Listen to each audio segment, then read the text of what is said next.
Assalamualaikum warahmatullahi wabarakatuh. Alhamdulillah, alhamdulillahirrahman, allamal Qur'an, khalaqal insan, allamahul bayan.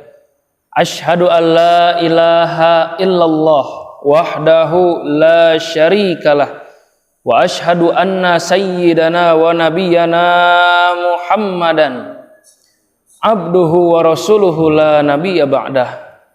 Allahumma salli wa sallim wa zid wa barik ala sayyidina wa qurrati a'yunina wa maulana nabiyyina Muhammadin wa ala alihi at-tahirin at-tayyibin wa ashabihi al-ghurril mayamin wa man tabi'ahu bi ihsanin ila yaumiddin.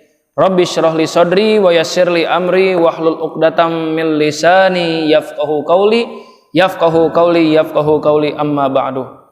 Fa ya ayuhan nas usikum wa iyaya nafsi bittaqwallah faqad fazal muttaqun fala tamutunna illa wa antum muslimun. Kama qala Allah ta'ala fi kitabihil karim wa huwa asdaqul qailin a'udzu billahi minasyaitonir rajim.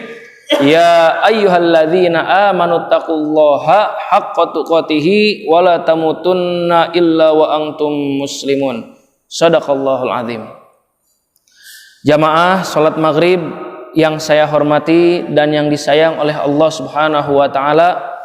Alhamdulillah kita bersyukur kepada Allah pada malam hari ini tanggal 20 Februari 2021 yang bertepatan dengan tanggal 9 Rajab ya, 9 Rajab 1442 Hijriah. Insyaallah kira-kira 20 atau 21 hari lagi kita akan memasuki bulan Sya'ban atau Rawah ya kalau kata orang Sunda. Dan 51 atau mungkin 50 hari lagi, ini hanya perkiraan saja karena nanti kan ada sidang isbat lagi ya. Kira-kira 50 atau 51 hari lagi kita akan memasuki bulan Ramadan.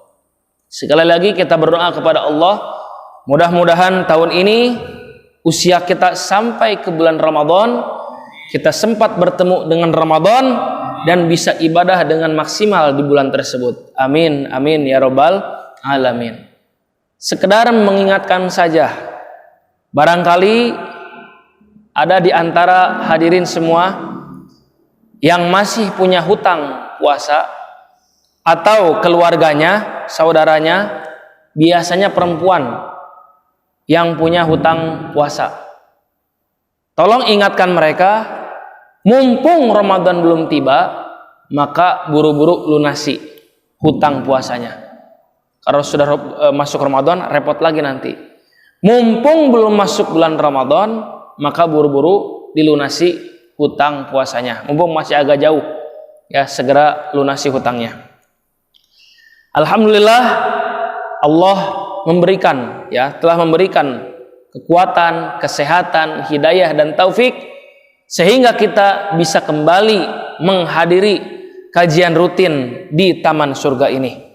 Mudah-mudahan langkah kaki kita dari rumah menuju Taman Surga ini membuat kita mendapatkan rahmat, barokah, magfirah dan ridho dari Allah Subhanahu wa taala. Amin ya rabbal alamin. Salawat dan salam semoga dilimpahkan untuk Nabi kita tercinta Sayyidina Muhammad sallallahu alaihi wasallam yang sudah berjasa membawa kita dari zaman kegelapan ke zaman yang terang benderang seperti saat ini. Jamaah salat maghrib yang saya hormati dan yang disayang oleh Allah Subhanahu wa taala, kita melanjutkan kembali kajian kita masih tentang kisah Nabi Nuh alaihi salam. Kisah Nabi Nuh alaihi salam.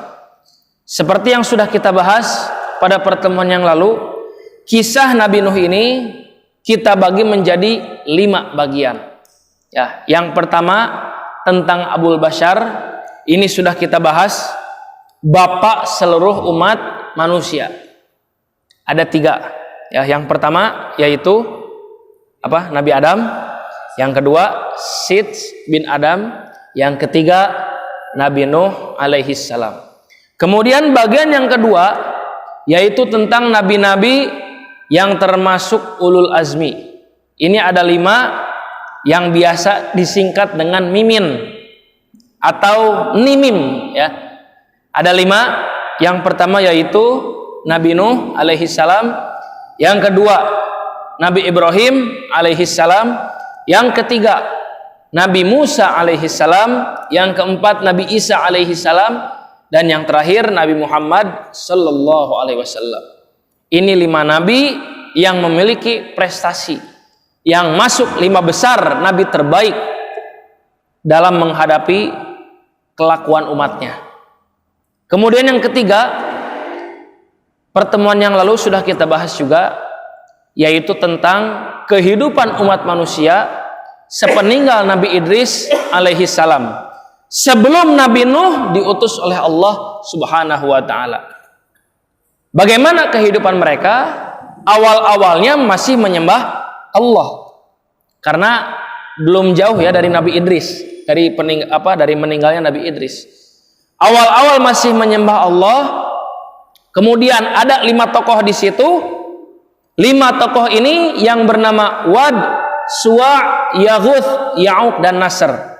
Ada 5 tokoh yang hidup pada saat itu yang menjadi tokoh masyarakat, yang banyak jasanya kepada umat, yang selalu mengajak umatnya ke jalan kebenaran. Kemudian 5 orang ini meninggal dunia, dibuatlah patung. Yang mana awalnya ini patung ini bukan dipakai untuk menyembah mereka, bukan.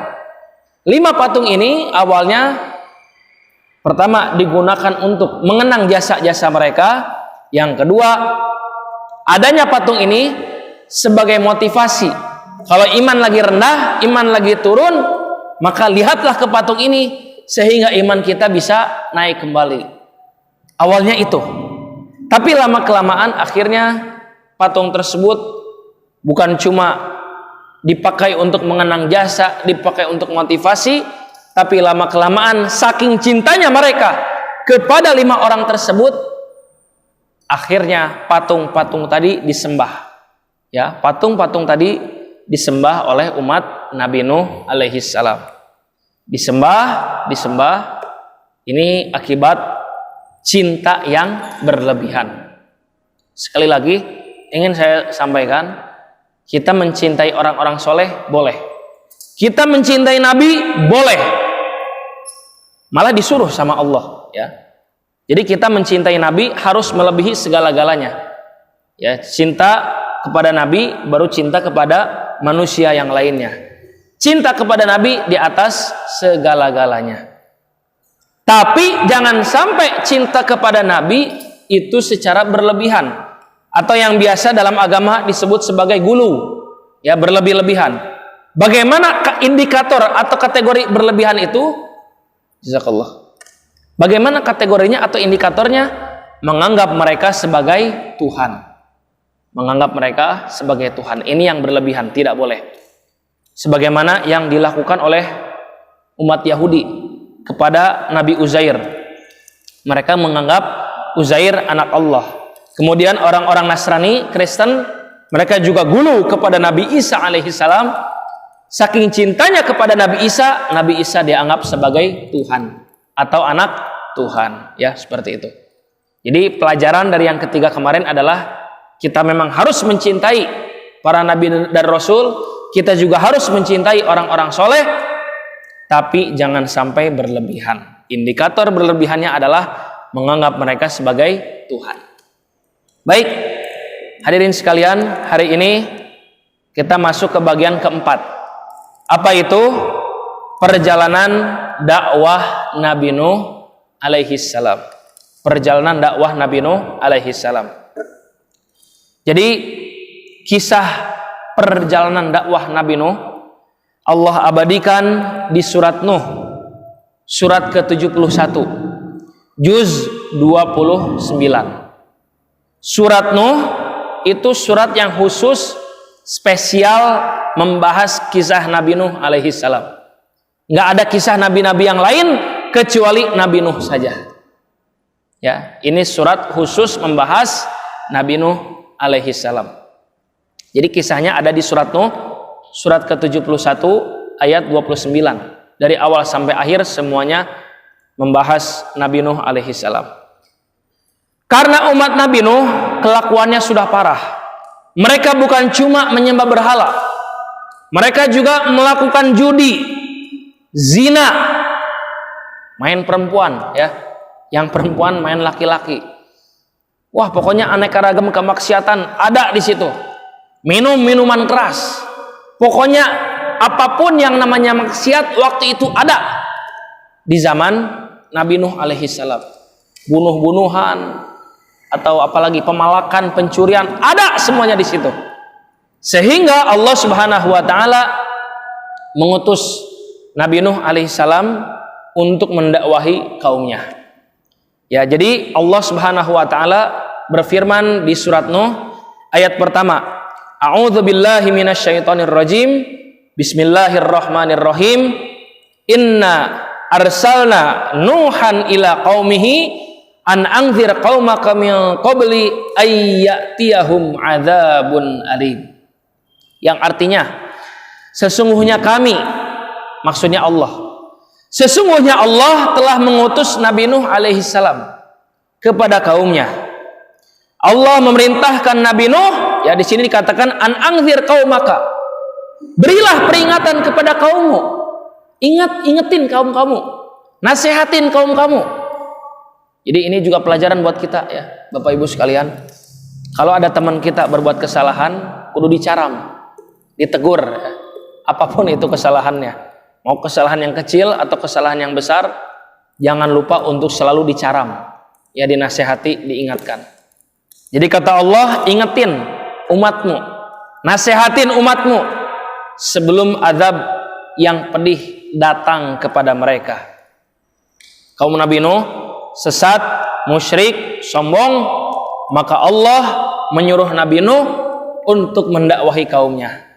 Setelah Allah memerintahkan Nabi Nuh pun langsung pergi menghampiri kaum-kaumnya.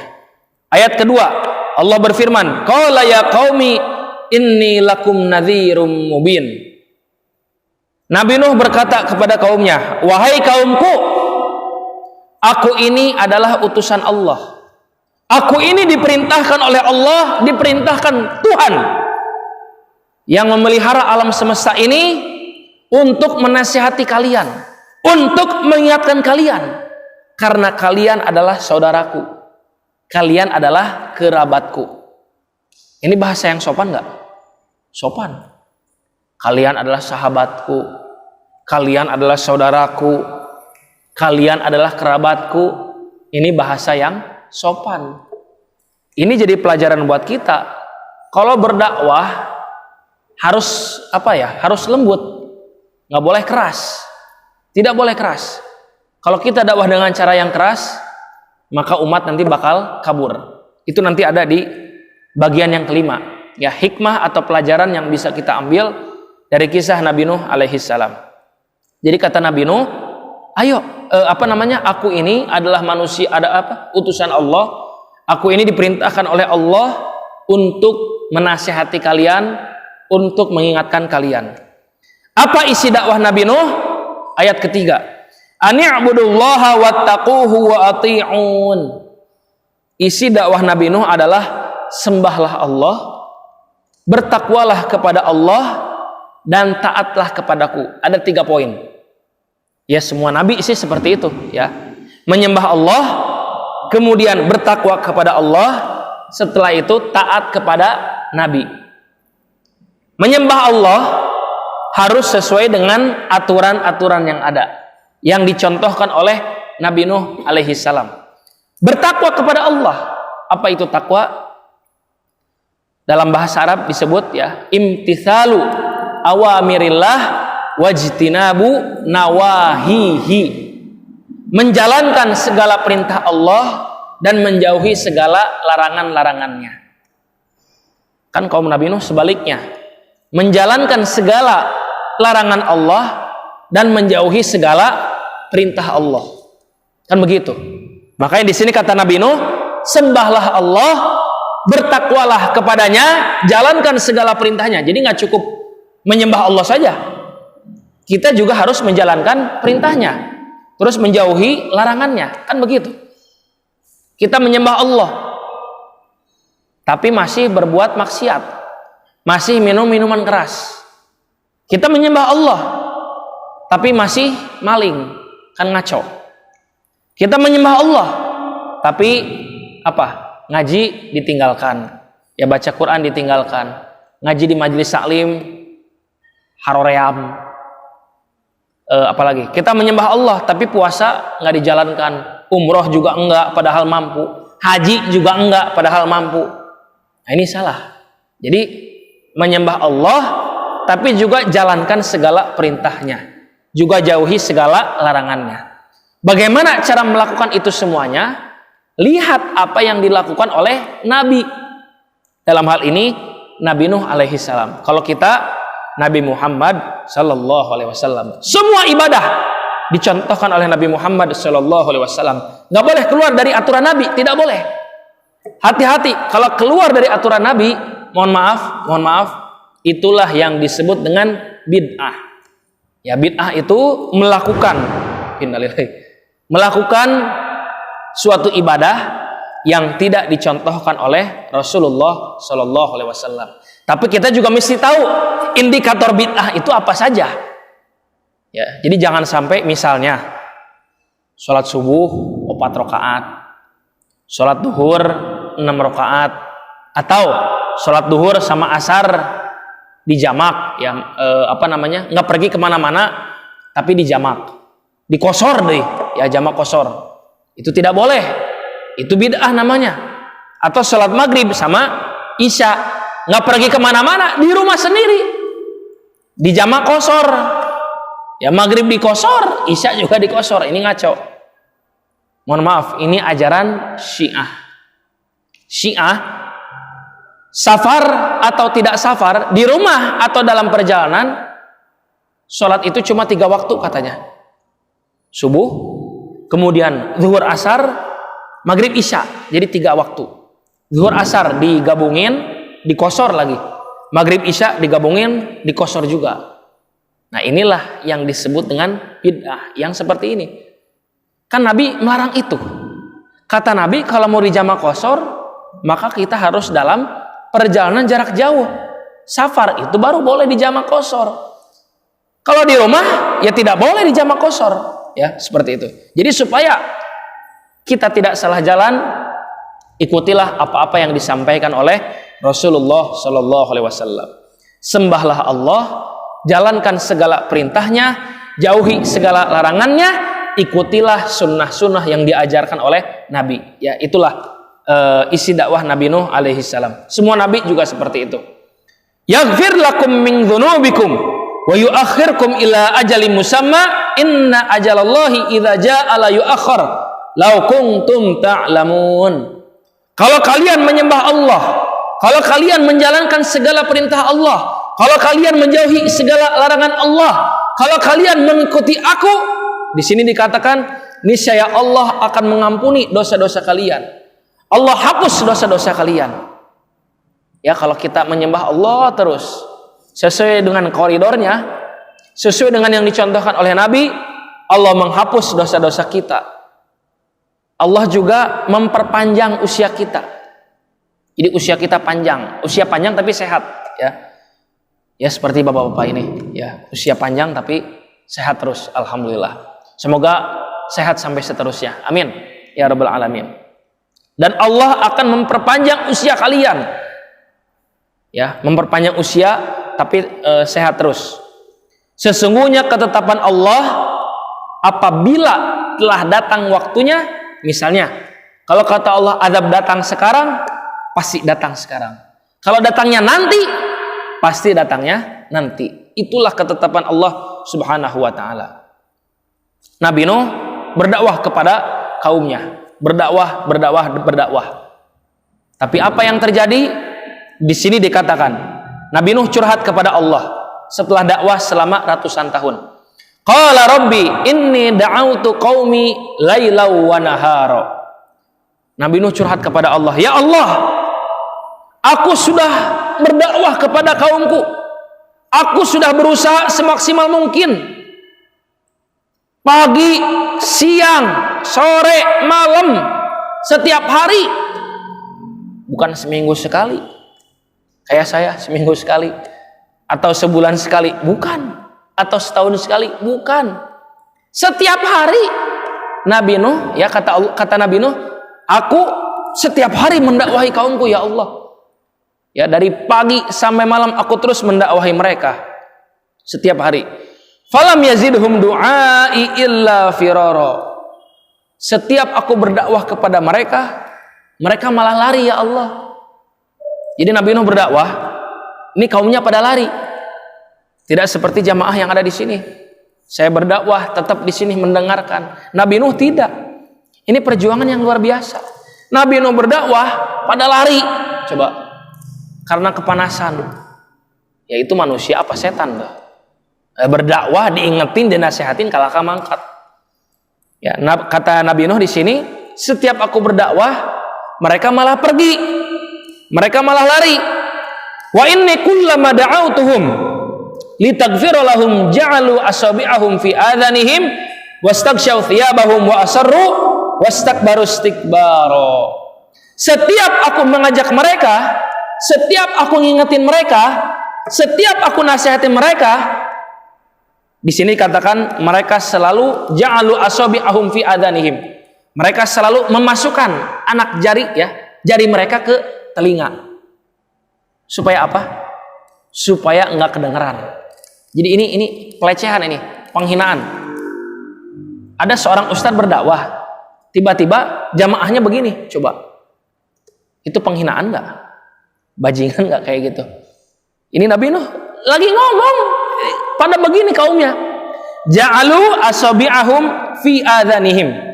Mereka memasukkan jari mereka ke telinganya. Wastaghshaw thiyabahum.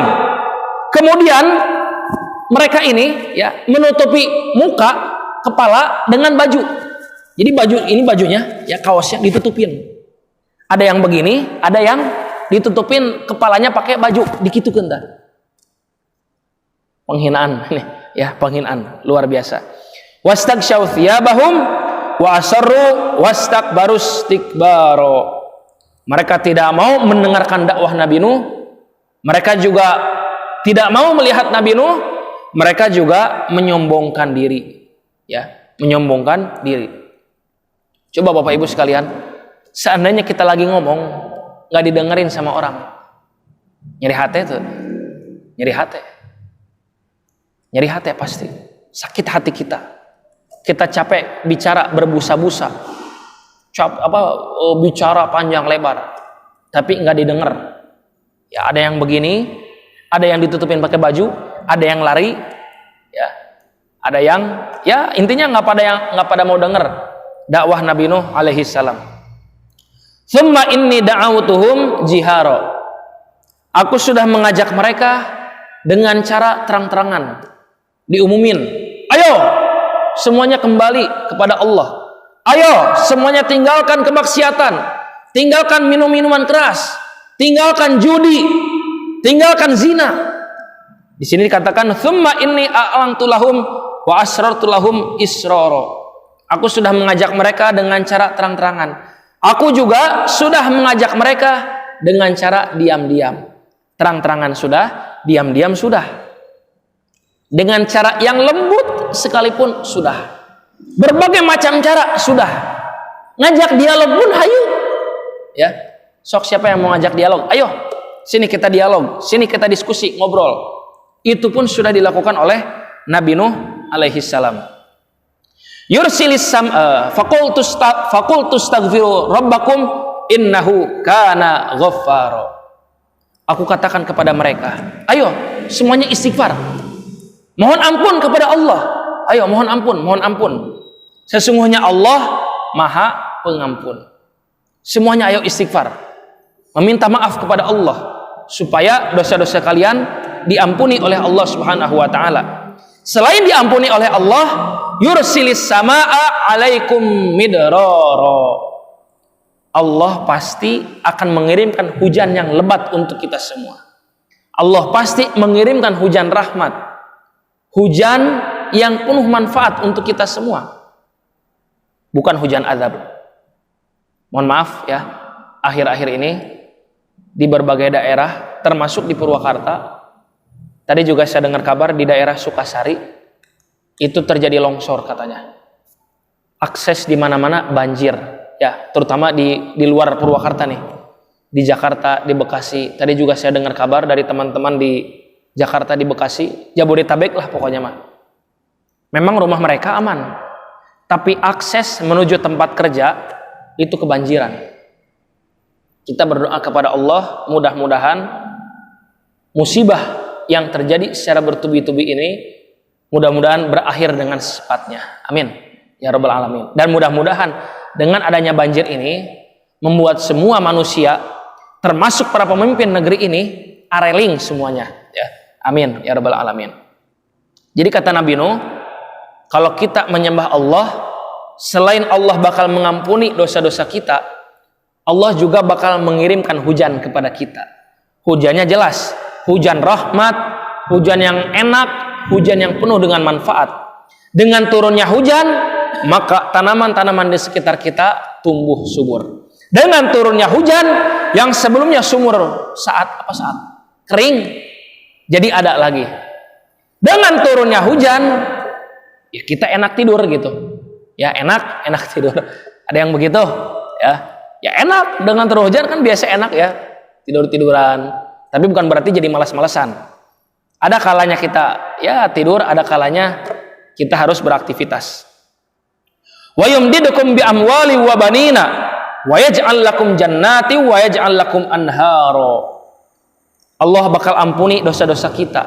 Allah bakal memberikan hujan kepada kita dengan lebat. Allah juga bakal memberikan harta yang banyak kepada kita. Allah juga bakal memberikan anak-anak yang banyak kepada kita. Maksudnya rezeki. Memberikan harta yang banyak, memberikan anak-anak yang banyak, memberikan rezeki yang banyak, memberikan kebun-kebun yang luas, juga memberikan sungai-sungai. Ya, luar biasa. Malakum la tarjuna lillahi waqara. Kenapa kalian tidak percaya kepada Allah Subhanahu wa taala? Wa qad khalaqakum atwara. Padahal Allah telah menciptakan kalian, ya. Alam taro kaifa khalaqallahu sab'a samawatin tibaqa. Lihatlah semua yang ada di alam semesta ini semua adalah ciptaan Allah Subhanahu wa taala. Lihatlah langit ada 7 lapis.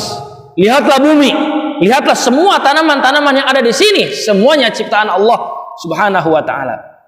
Wa ja'alal qamara fihinna nura wa ja'ala syamsa siraja. Allah menciptakan bulan sebagai cahaya. Allah juga menciptakan matahari sebagai pelita, ya. Wa ja'alna syamsa siraja. Wallahu ambatakum minal ardi nabata. Allah juga menumbuhkan tanaman-tanaman yang ada di sekitar kita. Jadi Nabi Nuh terus Pak berdakwah. Dakwah. Berapa lama Nabi Nuh berdakwah dan berapa umat yang dia dapatkan? Nabi Nuh itu meninggal di usia yang ke-950 tahun. Ada juga yang mengatakan 1000 tahun. Wallahu alam mana yang benar. Intinya Nabi Nuh itu usianya paling panjang. Dakwahnya juga, durasi dakwahnya juga paling lama. Berapa lama? Dalam riwayat dikatakan kira-kira, jadi Nabi Nuh diangkat menjadi Rasul usia 480 tahun. Usia 480 tahun diangkat menjadi Rasul. Kalau meninggal usia 950 atau 1000 tahun, berarti kurang lebih beliau berdakwah selama 5 abad. 5 abad beliau berdakwah, berarti 500 tahun. 500 tahun beliau berdakwah, tapi umat yang didapatkan cuma 80 orang saja. 5 abad dakwah kesana kemari, yang beriman cuma 80 orang. Ini ajaib ya. Ya, 40 tahun satu orang berarti. 40 tahun satu orang, bayangkan. Lama kan berarti? 40 tahun satu orang. Kenapa bisa begitu? Jadi memang ini kaum Nabi Nuh ini dari tahun ke tahun kan muncul generasi-generasi. Anaknya, jadi anaknya didoktrin, dikasih tahu, jangan dengerin si Nuh. Nuh itu pendusta, pembohong, penipu. Ngasih tahu juga ke incunya, ya ke cucunya. Ngasih tahu juga ke cicitnya, terus ke semua keturunan dikasih tahu. Dan bukan cuma satu orang, dua orang yang begitu, hampir semua kaum Nabi Nuh seperti itu. Didoktrin semua keturunannya, didoktrin semua keluarganya. Yang imannya kuat cuma 80 orang saja. Sisanya ya begitu. Ya 80 orang yang beriman. Kemudian 3 orang anaknya. Nanti kita bahas ada berapa anaknya. 3 orang anaknya sama menantunya. Cuma itu yang beriman. Sisanya kafir, termasuk 1 anak dan 1 istrinya. Istrinya dan salah satu anaknya. Yang tidak beriman kepada Allah Subhanahu wa taala. Akhirnya karena Nabi Nuh terus diolok-olok, Nabi Nuh dijelek-jelekin, dibully, diintimidasi, wah, pembunuhan karakter, diancam bakal dibunuh bahkan. Jadi memang ancaman pembunuhan kepada para ulama itu, ancaman penjara kepada para ulama itu bukan cuma sekarang doang. Dari dulu sudah ada, dari zaman Nabi Nuh alaihissalam sudah ada ancaman seperti itu. Makanya kenapa banyak ulama-ulama kita biasa aja kalau di penjara, ya karena memang sudah ada dari dulu, ya. Jadi memang sudah tahu resikonya bakal begini. Karena sudah ada, ya sudah. Ini memang resiko perjuangan seperti ini.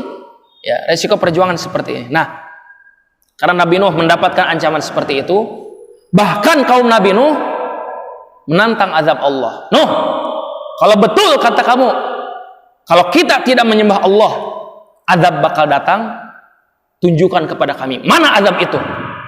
Ini mereka sudah mulai berani menantang azab Allah. Akhirnya Nabi Nuh tidak ada pilihan lain.